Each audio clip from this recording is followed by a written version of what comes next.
Hello and welcome to Two Therapists and a Microphone. I am Dr. Harrison Davis. And I'm Dr. Aisha Dickerson. Two Therapists and a Microphone is a show about mental health, relationships, and social issues that personally affect you. We broadcast live every Thursday evening at 7:30 p.m. on the Our Black Media Network. Harrison and I are two licensed psychotherapists with decades of clinical experience, and we want to hear from you. We want to hear about the situations and dilemmas that you're going through. So please send us your questions by visiting www.twotherapist.com and click on Ask Two Therapists at the top of the page. Gotcha. So in the past, we've been answering some of the questions from the audience. We had some good ones the last Yeah, couple we of did. weeks. And, it's just a little update on one of them. Remember the one I did, I think a month ago, about the young lady who hooked up with her ex-boyfriend at the homecoming game? Right. And then she was pregnant and she found So out. I got another email from a guy who is claiming that he watched the show. He is the fiance. Really? Yes. Oh. I haven't responded because I didn't know what to do, but I'll see what I can do with that. But today we have an exciting show for you guys.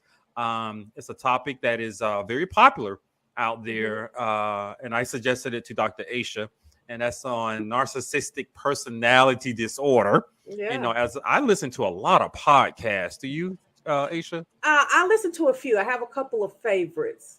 Gotcha. Yeah, so I like to listen to a lot, and this particular topic is very popular. So a lot of people out there who are not therapists are talking about people who are narcissistic. They're giving some advice, and then I was a little bit confused about what they were saying. Some of it makes sense, some of it didn't. So that's when I asked you, do we want to talk about this topic so we can clear the air? Yeah, because it feels like saying someone is narcissistic is very popular now. Yes. When you feel like someone is cocky or they hurt your Selfish. feelings Yep. or they set boundaries, then you think that they're being narcissistic. And I know that that's not what most people say is not what I see when I look in the DSM for narcissistic personality disorder. But also, I do not work with people who have narcissistic personality disorder.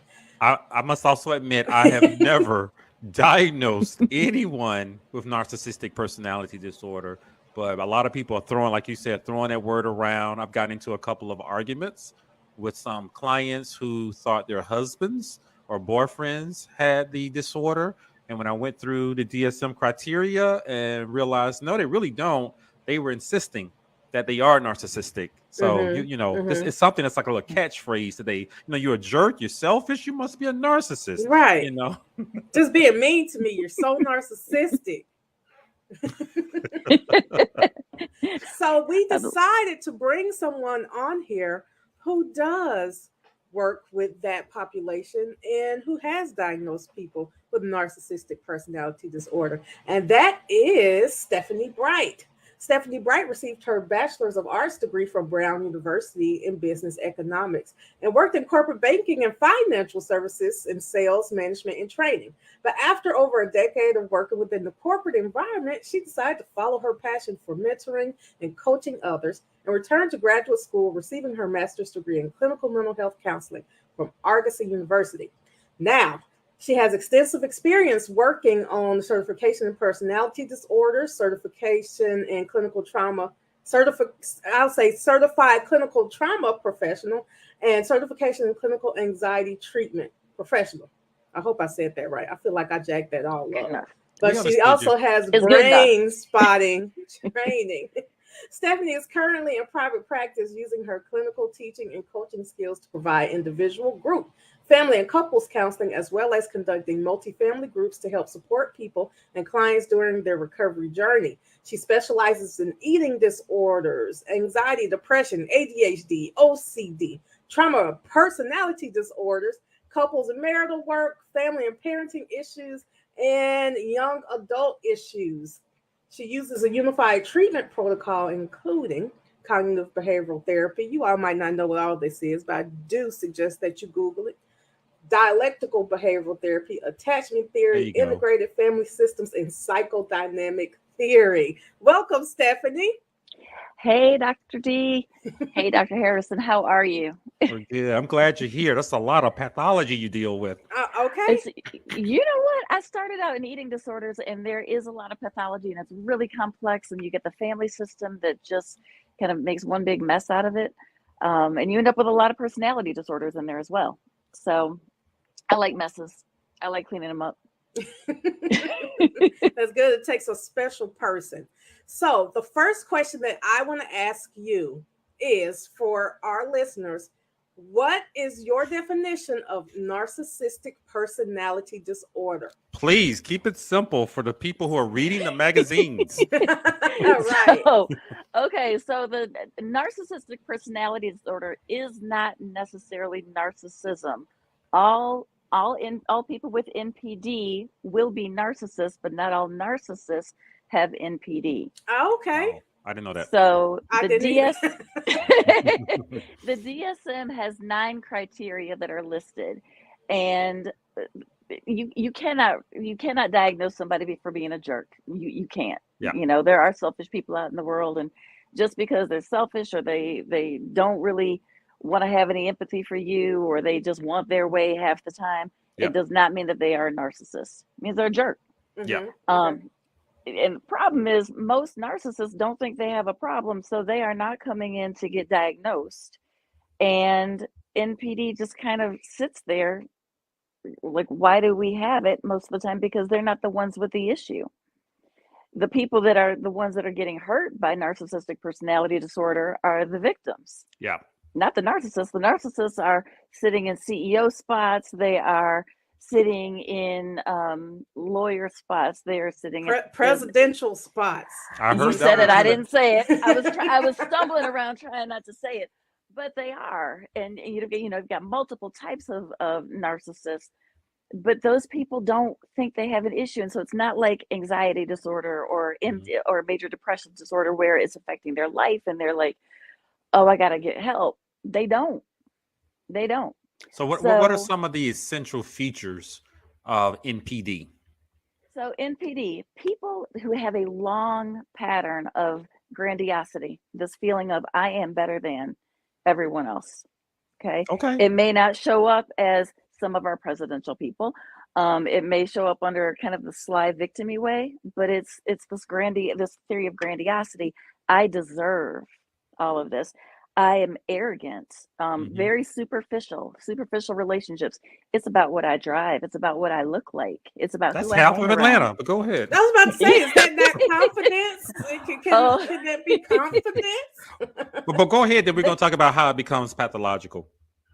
exactly. And it starts from childhood. So I'll back up to that in a second. Somebody that can't tolerate disappointment, they can't tolerate, this Mm, imperfection around them. And so you'll see a lot of temper tantrums and rages over okay. little things. Yeah. Dismissiveness, controlling. They have to manage everything because at the core of a narcissist, it's insecurity. And when you go back to typically what happens in their upbringing is their parents have been the ones that have put this golden child up, and they can do everything right on the court or in the classroom, or they are the best and the brightest, but at home when this child needs to talk about something or has some feelings, parents not there. So Mm, they are over sensitized to one thing and under sensitized to another, and their core doesn't get developed, so they don't know how to attach to people properly. They don't have that ability. So you'll find a lot of narcissists that are NPD with a disorder that are attaching themselves to people that they want to kind of suck those good qualities that they don't have. mm. Your empaths, your people that are really sensitive and kind and all that, they gravitate to them because they don't have that and they want it, until they realize they really can't ever get it, and they start finding things wrong with that person and then dismiss them, which is a whole other process. So my first question I want to find out. So what's the difference between a spoiled, self-centered adult Hmm. who throws adult temper tantrums? I don't think any of us like it. I don't think we're encouraging that. But what's the difference between that and having narcissistic personality disorder? Narcissistic personality disorder is when it is now affecting their life. They're losing their marriages, their jobs. They are now at a point where they're feeling like they need help. It just doesn't happen often, which is why I say you'll get 1 to 2% of the population that can be classified as MPD, Okay. because most of them are riding high. Life is good. They're killing it out there because as a society we reward the success, and we reward the selfies and the arrogance at this Hmm. point, because that's kind of where we've developed.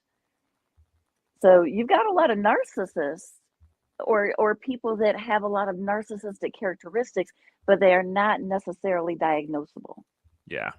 if that makes sense. Yeah, I can see that. I can see that. Yeah. So the thing I was struggling with, as I mentioned earlier, discussing it with a couple of clients in the past, and I was just really confused by it. They were just so determined, adamant that these other individuals are narcissistic. They sound like selfish jerks.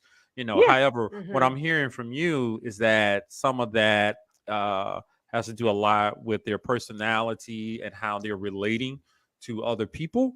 Yep. And I'm getting the impression, I did a little research today, that they can't turn it off.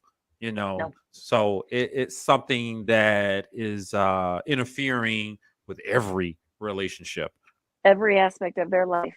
So you might find that person that's, say, middle management, and they're climbing up that ladder, and they might treat the people beneath them poorly because they can't give them anything. But the people above, they're like, oh, I will treat you with kindness and elevate you. They are always looking for someone to give them supply. They need that validation because they Mm. can't do that for themselves. So they're like a So succubus. They're just suck. they're vampires, suck the life out of you. I hear that. I hear that. So how do they do that? I understand you mentioned that they don't have some of those desirable qualities that other people Right. might have. So how do they even attract the kind Mm. empath? Yeah. Like if they're that, is it a game, a show, or is theater? Well, think about it. If I know that I have to present a certain way in order to get what I want, and I am all about what I want, right? Hmm. So Okay.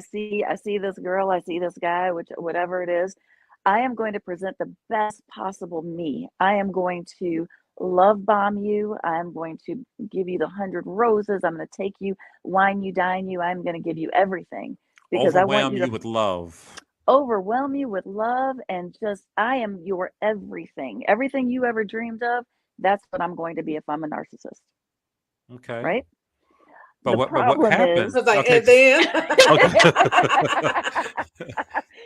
the problem is that person that is falling for this narcissist, that person is just elevated. They are on a pedestal. They can do no wrong. As time goes on, and some people will say 8 to 12 weeks. From my own experience, it was a bit longer than that. I would probably say 6, 7 months. That suddenly you're no longer so perfect, and you are falling down off that pedestal. So the narcissist is like, oh, you're not giving me the supply I need. For instance, I have a cup, and right now I'm loving this cup. This cup has some great tea in it. I'm all about it. In about 10 minutes, I could care less about this cup, so I can easily put that cup away and not think about it. But if the cup is the victim, if the cup is the person that fell in love with me, the cup is like, but pay attention to me, pay attention to me. Why are you like Mhm. putting me down? And I've already looked at another cup over here because I like that cup. That cup makes me shine, makes me feel good. You've seen some parts of me. This cup over here has seen some parts that they didn't like, and now you're questioning me, or you've got some issues, or you don't sparkle as brightly. So as a narcissist, I can't deal with that. You don't Mm. fit my bill anymore, so you got to go. so that So makes that's me wonder. Would it be better, or is it possible that one narcissist could attract another narcissist, and they just be a power couple? I Do was you thinking the remember same that thing. case? Dr. Dickerson knows this case I've I had do, for I do. 3 When two narcissists get together, what happens? I want to know. beginning, beginning, it's great because I'm building you up. You make me look good. I make you look good. It's not about how you make me feel. It's about how you make me look. Okay. Oh, Difference than a normal relationship. I okay. need you to make me look good. The problem is when it's not so shiny anymore or there's an issue, you have war because neither one of them has the core that and the empathy and compassion and normal things that you want in a relationship. You want you care about what a person feels. You want your partner to be happy. You want just the best for them. If a narcissist is in that relationship, I want the best for me. I'm not really concerned about you. Ooh. You don't make me feel good. You don't make me look good. So now I'm angry. Mm. And if you get two people like that, it is war. And if you add a little, antisocial personality disorder in one of them, maybe two, then you've got messy divorces, custody battles that continue on and on and on. And just it's like who can tear the other one apart as deeply as possible. So Because what again, happened? No, go ahead. I'm sorry. it's that old African proverb about when two elephants fight, what gets hurt? The ground. Mm. It's not the Oh, elephants. I haven't heard that proverb, so I was like, I tell me haven't more either, about but I it. like But it. Yeah, I like that one. it is. And I tell my couples, and this one in particular, Dr. Dickerson, um, I was like, the ground is your children. Mm. The ground is their future. Ooh. But they're so busy trying to hurt each other that they don't care. Hmm. So it never goes well with two narcissists. So what happens when a narcissist is with an empath? That's the focus I have seen, and what I'm hearing is that this incredibly selfish person who's only in the relationship so that they can feel good, so Mhm. that they can get the admiration that they want, and they overwhelm the person with a lot of love, But what happens then? It's particularly with the empath, does like another person show up? And an empath is like realizing that's not who they are. What happens a lot of time, because you got to remember, you've got this love bombing stage where somebody's heart is now involved and they're trying to get that love back and that good feeling that they had in the beginning, Okay. right? So the empath keeps trying to do the right thing. If I dress well enough, if I get the right job, if I'm thin enough, Oh, they if I blame give them, themselves. yes, They feel like they because need to be better, which I bet some people would think is a strength. You make me want to be better. yes, and they get caught up in that, and then the devaluing narcissist on this side is like, no, well, you need to do this because they're controlling. So I want you to do this, and I want you to have that, and oh, you have a problem? No, that's not okay. I don't care that your parent just died or that you're sick and we've got a child that needs you. I got to go to work. I got to do what I got to do. I don't care. Hmm. And that empath is just sitting here trying to figure it out because it's confusing. It's, one moment you were on a pedestal and you were the best thing since sliced bread, and now you are getting treated like dirt.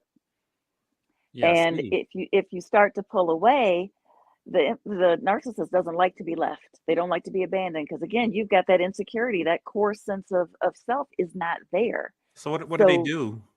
you can't leave me. So I'm either going to rage or I'm going to hoover you. And hoovering goes back to, the vacuum cleaners with the Hoover vacuums, When you Yes. said hoovering, I was like a vacuum cleaner. Okay, so like a vacuum cleaner. Okay. So then they're like, oh wait, no, I can't have this person leave me because that's my supply. Even though I'm devaluing them, Yeah. they can't leave me. So now I do the sweet thing. I take them out on the great date. Let's go on a vacation. I do the nice thing. So then the empath or the victim is like, well, maybe see, I did this one thing and I got him to pay attention to me. So maybe if I keep doing that, he'll keep paying attention and we can have that love back. And Hmm. then as soon as the narcissist sees that, okay, I got him, you're hooked back in, back to devaluation stage. So the empath or the victim is always living in the state of confusion. Like, does he love me? Does he not love me? What do I do? I don't know how to make this right. I keep trying, and it must be me because Hmm. everybody else looks at this person like they're amazing. They're, So why they're does the so empath stay there? Because it sounds like a lot of abuse. it sounds like though that it's their behavior is positively reinforced, maybe when the ding. vacation. We do. We Ah, enable, the empath is enabling, true. And why do they stay? Because they're still, if their heart's involved, which typically is, they're okay. looking for that good part, that good, love thing that happened in the beginning, but it's just not coming, or they'll get pieces of it and they're still trying to figure out, like, how do I do this? Because, typically narcissists are men, not always, I'm Not in all. agreement with that, not but all. probably Not No, most. all. I have some women I too. just 95 want to So percent. add a footnote. just I am clarifying, Dr. Harrison. I am. There are women too. I've had moms that are definitely narcissistic. Yeah. But when you've got a woman's heart involved and they're trying, and we typically think it must be us. There's something wrong with us. I'm not good enough. You're folks that have come from a trauma background. I'm never good enough. I have to do more and more and more to earn because I don't feel worthy by myself. So it's great attraction. I'm trying to earn and he's devaluing. And then we get caught up in this cycle that is literally, as Dr. D said, sucking the life out of you. Mm-hmm. But at a certain point, you see a lot of these women that don't feel like they can leave. They don't feel strong enough to leave. They may not be in control of the finances. They may be told Okay. because of religion that you can't go. They may have children, and you've got this whole, picture of this is what my life was supposed to be. And I had this picture in my head. I can't let my picture go. That's my dream. So you keep trying to make it work, but it's never going to work.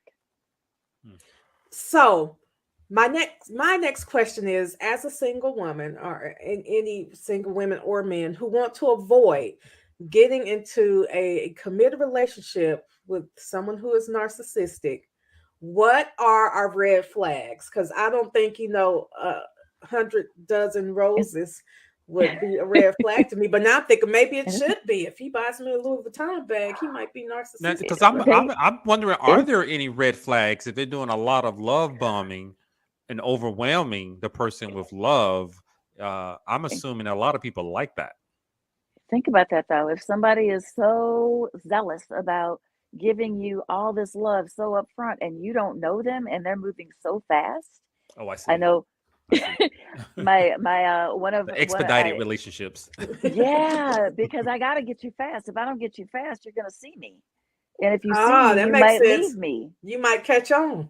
You might catch on. So, I've got an example of one that married in 7 months, Oh, at home, gotta get him in, gotta lock it in. Because again, that's if you quick. take time, if you take time and you see how people's relationships are with other people, see how they interact with their family. Are they the golden boy? Are they the ones that are actually caring? Go through something difficult and see if that person shows up. See if that person can be there when times are tough. Or are you just, if you're not supplying the need, are they going off to somebody else? Hmm. So you got to look out for those red signs about how committed and loyal they are to you. Now, 7 months is mighty quick to Mm-hmm. get married for anybody out there. But I was curious about that because it's a little strange, if the narcissist is getting what they want from the victim, the term you use, why would they mess it up? Why would they sabotage it? That's the part I'm confused about. You have this person who's going to give you everything that you want, and it looks like they don't question it. But then why would you devalue them? Because again, my cup doesn't look so pretty anymore. I now see flaws. I've had them on a pedestal and it was golden, but now I see them as a human and they're not perfect. So if you're not perfect, you don't belong in my world. That grandiosity comes into play. Oh, that's what I that is. deserve perfect, and you are now human, and I can do better. Oh, so they're really not gonna be happy with anyone. No, no, no, no, no. That's why you see them get married over and over and over again. Really? Is You, that a you sign, getting married over and over and over again? Like maybe three marriages before three, age four. 38? Or Sound like let's you Could see. know that be a somebody. sign? I think we might know some people, don't we, Dr. Yeah, I Dickerson? think so. I might know someone I too. think I might know supply. Yeah. And the funny thing about narcissists is they're always going to have their supply. So they're not going to leave the one that they have until they have something lined up. I Mm, see. They that sounds can't about be. right. Yeah. Yeah. Yeah. Yeah. Mine told my mother he could never be alone. And then I figured out, I was like, you really can't, because you go from relationship to relationship to relationship, and they cross over paths. And your narcissists are never loyal. So don't look for actual commitment, because again, Mm. when they start devaluing, they're like, well, where else can I get supply? Oh, I can get it at the strip club. I can get it from my assistant. I can get it I over was just about to here say because that my secretary, whatever little young Mhm. intern I have coming in, somebody I meet at exactly a lounge when I Hop in call myself somebody doing the DM. business. Hmm. right. I've heard it So, all. yep.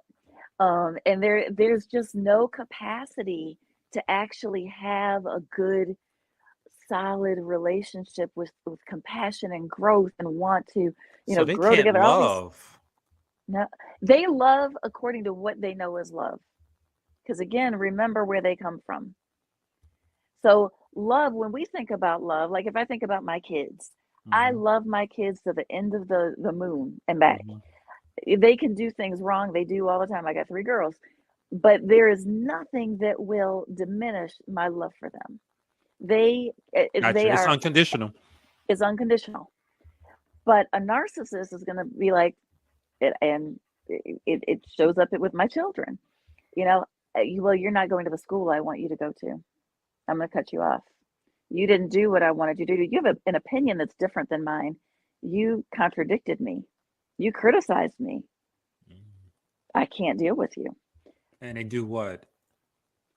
They go have children with somebody else, start the next family. Yeah, Uh, that it's is because so unhealthy. yeah, they're not supplying. If your child, even your children, are not supplying that validation you need, that you are amazing dad or an amazing mom, then you don't have a place for them. So Wow. you can't. It's sick, and it is sad. I'm trying to feel more compassion for my narcissist. I'm trying to dig deep, I don't but it think is that's really. necessary. But yeah. I mean, because they're living these lives that are so empty, and they don't have a sense of their own identity. They can't regulate themselves. They can't regulate emotions. They don't know how to connect and attach in a healthy way. Mm, And at a certain point, you get old. That game of running with the next young chick or the yeah. next this, it's going to fall short. Because it sounds like a miserable lifestyle, never being content in love or Exactly. never having a really healthy attachment with anyone who you can rely on and they can rely on you because you're all Exactly. looking and then destroying people, who are in your path. Completely. That's what it looks like. And you're destroying lives, you're destroying people's dreams, you're destroying your children. It's just like, I heard it as a locust that just comes through and just takes over everything, and then they move on, because again, that cup doesn't mean much. Wow. But a It's cup is a not serving person. me. That cup is a Who, person, or that cup who, is people. wow. Okay. Yeah. So, and you mentioned love again. It goes back to, it needs to love means I feel good in the moment. So when a narcissist says I love you, they do in that moment. They love how they feel. They love how you make them feel. They love this environment. They're on this great date. They're on But it's vacation. It's awesome. temporary. Yes, it is Mm, dependent on how you're making me feel, not the fact that I love you for who you are. It's for I love me in this situation. I love this experience, but I don't really love you. I just won't say that. And so your victim is like, "Oh, but they said they loved me.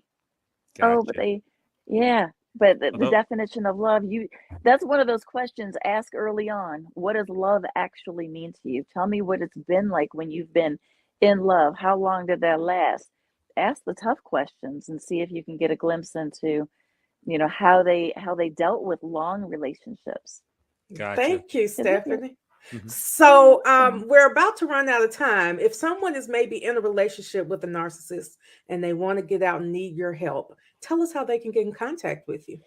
It's I am at Numa Counseling, So you can pull me up. My website is numacounseling@gmail or at .com.